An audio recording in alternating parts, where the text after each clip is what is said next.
The whole purpose of understanding a crisis is so you don't do it again. And the first step in resolving a crisis is understanding how you got there.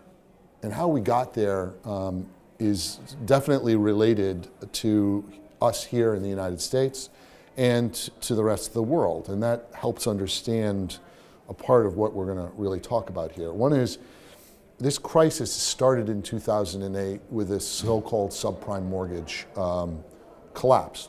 And it extended into, a stock market crash, a series of banks going under, and it extended over to Europe. And the outcome of this has been a massive shift in public opinion about governments, about international agencies, about banks. But the economic effects continue to linger. And what are those economic effects? There are 4 of them that I think are really important to highlight before we even look at any of these slides. And this is the reason why the euro crisis is the gift that keeps on giving. Now, I'd like to say that the subprime mortgage crisis was our own fault.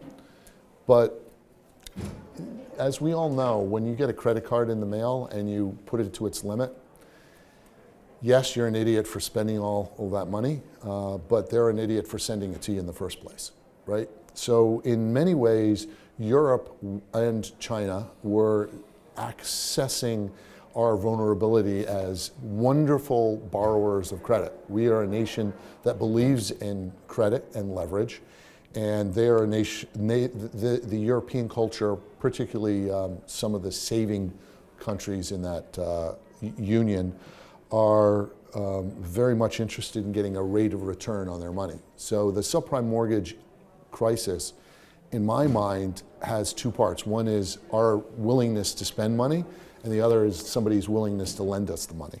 And those effects still linger today. One of them is the first thing that happens when you max out your credit card and blow up and you realize you can't pay it, is that you go out and you take a pair of scissors and you cut them all up.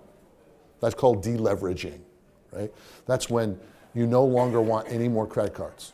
And somebody says, well, you can pay for it on a loan. No, I don't want loans. I'm going to pay for it in cash. If I don't have the cash, I'm not buying it.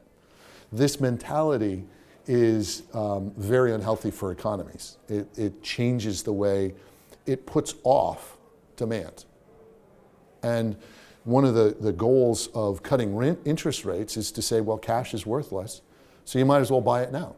That is one of the effects of this crisis, and it's the gift that keeps on giving.